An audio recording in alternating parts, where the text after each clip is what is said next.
Entrepreneurship style we have, the advisory board level. No, I didn't meet him in there at the time. That's what I'm thinking with. Okay, so now we're coming to money and finance. So, one of the important things we need to do is goods and money market together now. This framework is known as ISLM framework.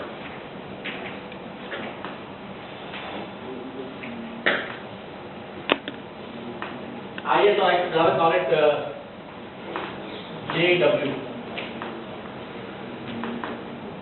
What do IS stand for? Investment saving. But obviously in multi-sectoral context, the equilibrium is not IS, it's the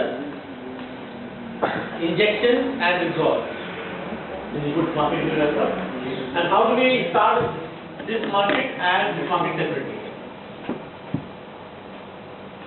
So we start with the JW schedule. We make 4 graphs here.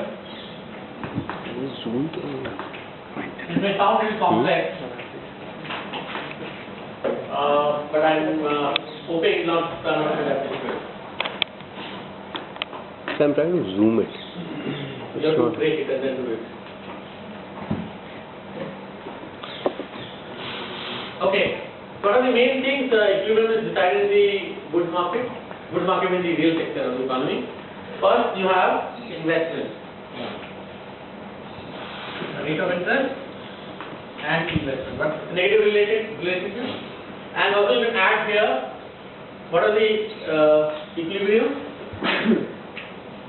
X plus P plus N is equal to I plus G plus X, isn't it? Now this one depends on rate of interest, these two are independent. So if I have to just draw instead of I plus G plus X, it will be just a parallel thing. So I can just remove this and I can make another one. This is I plus G plus X. This is the curve will look like. What is the value? Rate of interest, and all the 3 withdrawals. So higher the rate of interest, lower the investment. G and X will not be affected. So what are G and X? Government spending. G is government expenditure and export. That equation Y plus G plus I plus G plus X another. Now we come from the other side. S plus T plus N. So first is savings. What does savings graph look like? With respect to income, they all 3 a function of income. You might recall, saving depends on income, tax depends on income, import depends on income. Whereas here, this depends on rate of interest. G and X are really not depend on anything. So how does the curve look like? It's something like this. Savings, then taxes, and then imports. Just add all 3, it's something like this. X plus T plus N. So these 2 curves will be unique, and rest will be following. And what is the point of equilibrium? When these 2 are equal. So I draw just a 45 degree line here. 45 degree line should not be very difficult to understand. So wherever you start from, I can start from any point. Suppose I start from R1. At R1, this is J1. J1 will give you W1. W1 will give you Y1. So R1 and Y1. This is your point, you can call it A. Be clear about point A, the rest will just follow. First we need this graph, I hope it's intuitive, and this graph. And then you just need a 45 degree line. Why? What is the advantage of 45 degree line? Every point on this line gives you where J is equal to W. Which is Yes? Any questions please ask? Because it will... So what is J and what is W? J stands for injections, W stands for withdrawals. I we cannot use, although I should use I for injection, but I already we are using for investing. So next alphabet available is J. That's why we call it, that is we call it J. This we call it J and this we call it W. Yes? So what is the activity behind the taxes? Access savings, taxes, imports, that's on this side. This side is level of income because these are all three dependent function of income, GDP. So now you can see SCM with SCM here also. These two sides are the same, otherwise you cannot really play with. Similarly, IGX is IGX on this side and this side. So whenever the two, this is the point 1, say point AA, let's put A everywhere. A.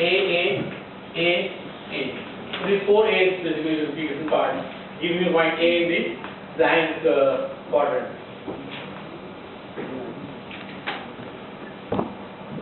Yes. Sir, in that graph, sir, when we have shown that rate of interest is negatively correlated with investment. Sir, but when the rate is high, there will be more supply but less demand for investment money. Because when the rate of interest is high, people will deposit more money. I think we agreed that savings does not depend on rate of interest. Savings depends on income. I think we had a debate on that. I don't know, the other one next thing. You save because of the interest rate or because of the income? That's your saving, suppose. Income. So this is a common misperception most of people have, that people save because of high interest rate. Now interest is going up. Do you think the saving in India will go up? I think it need not go up, because thing is, why are people saving it? Because of the future whatever uncertainty or to meet that. If the rate of interest is high, you can actually save less and get your target whatever saving you want. And basically another way to look at saving is, you got income and you first take care of your consumption. Whatever is left is your saving. And that is not at all related to the rate of interest. What does relate with the rate of interest is your saving is S1, S2, S3, S4. Suppose 4 instruments. Now, suppose S1 pays you little higher rate of interest. Then what will you do? You will move your savings from these other sources to this source. So which means your composition will be affected, but your overall saving will not be affected. That is empirically, I think I had asked you maybe a homework also, I don't know. I asked you to take savings of any country and regress it on the rate of interest. That's the empirical proof whether savings and the rate of interest are related or not. You know Excel or maybe you know your econometric software. Just do a simple regression. Take the rate, you can do it even better. Just take a rate of growth of savings and change the rate of interest and see is there any relationship. And you'll find there is no relationship. R square will be close to 0. Then regress of the rate change, percentage change in saving with percentage change in income. Then you find a very good relationship. So this is an empirically kind of a proven result also, which can be kind of very easily dependent. Although intuitively it looks very difficult to save it. So intuitively it looks like people save more because of the rate of interest. That's a typical classical. That the savings go up because of the rate of interest goes up. Actually, that doesn't really follow. The rate of interest does affect investment, and through investment it affects savings. How? If the rate of interest is high, your investment becomes low. If your investment is low, your GDP goes down. If your GDP goes down, your savings go down. That's the way mechanism works in the Keynesian thing. The standard thing is that the rate of interest itself works to kind of bring the balance in the high investment into savings. Which means you cannot really change the rate of interest very much. Here you can see rate of interest can be changed.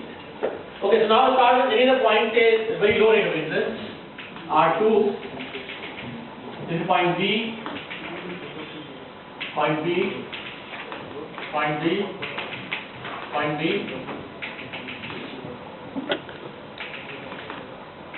This is a point B. So you can see this graph. I mean, I'm just showing you 2 points. You can do multiple and then more or less you get a image of this and this together in this graph. So when we get out of it, this is known as your JW graph. What is the property of JW graph? Whenever you are on this particular graph, you are always in equilibrium in the real sector of the economy. For different, and the formal definition is JW schedule shows equilibrium level of rate of interest and GDP in the goods market. That is formal definition. Let me write it for your convenience. So how does this come? The second part I did not understand. Second part means point B. Yeah, yes. We start with point B here. Rate of interest is low, investment will be high. Now from this you can go up. To get this much investment, I plus B plus A, you need this much S plus C plus M. Which means that is possible at a higher level of income, which is we call it Y2. And that you can just put it here, and R2 from here, this will be point B. Just join A and B. I'm just showing you 2 points for illustration. You can do multiple points. So the JW graph schedule shows different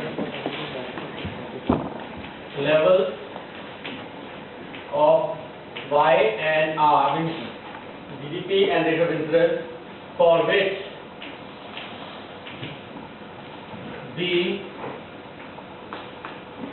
goods market or product market, rather not goods, product market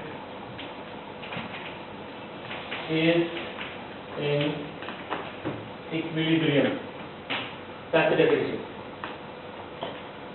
But I hope you've seen how we are arriving at this one.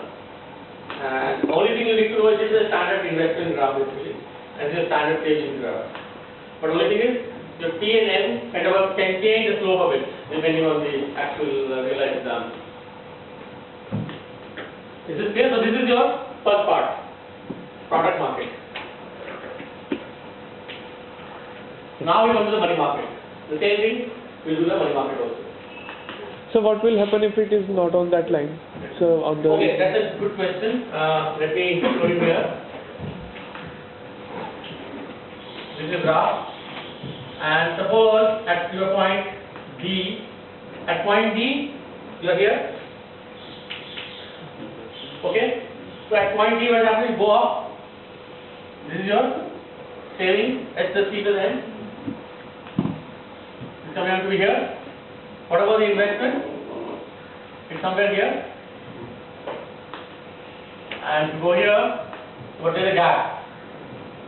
The S plus C plus N is greater than I plus G plus X. So what must happen? There will be some adjustment process. If this is higher than this, and it's like negative multiplier, investment is lower. What happens? Negative multiplier will work, so your economy will move in this direction. Once it goes here, what will happen? All these will affect your GDP. GDP will go down. As GDP goes down, what happens? Saving will go down, taxes will go down, imports will go down, and you will be on the equilibrium. And if you are on this side, suppose we call it I don't know, X. Next we are going to use alpha. Let's call it alpha. So that reverse will happen. You will move in this direction. Which of it here is the cause and which one is the effect? See, the thing is, these basically have the impact on multiplier effect. It comes on these sides. You remember the multiplier. If these things are lower, immediately your GDP gets lower. As the GDP gets lower, all these three things get affected. So from this, the impact comes on this side. But it's always true Y. But these three are function of Y, and this affects Y. And that's not really, there is always a mutual and both ways impact. But in the Keynesian context, the link comes from particular axis this way. I mean, there are more modern or more complex versions of the Keynesian model in which feedback also works. Like investment increases, GDP again increases investment. Okay, that's the second level stuff. But I'm just going to, at a particular point of time, how if you are not on the equilibrium, that's the question. If you are on point D, that's not an equilibrium point. So the forces will start working, which will restore the equilibrium, which means here GDP will go down.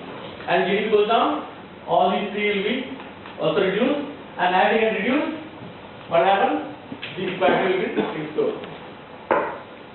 Here, and I'm not explaining the other side, they will be exactly opposite. Here, this will be greater than this, so GDP will go up, and all these also will go up. So the mechanism is, if you are on this side, you will go this side. If you are on this side, you will go on this side. Yeah? So that's your good market. Any questions? You can feel free to ask. This is not there in most of the books. This is the way. Most of the books have a very simple way of doing it this time. But they will do, they just do particular line and this one, and from that they will drive the IS curve, which is not a very easy way to understand, I find. This is a much simpler way to explain. The standard book which you have, they more or less follow a two-graph approach. There is a particular line, and this is a C plus I plus B plus X plus N, and from that you take the investment to rate of interest. Your IS curve will be, it will be complex to understand. I mean, it's not kind of a, it's not really as simple, I feel. So I thought this is the 4-way phase diagram is much simpler to understand. Everything is very, very crystal clear. And you can play with the dynamics. Whenever you are off, what happens? So you always move horizontally, either this way or this way. So in the product market, rate of interest is not kind of is impacted. Rate of interest is impacted in the money market, which will come after the break. Okay.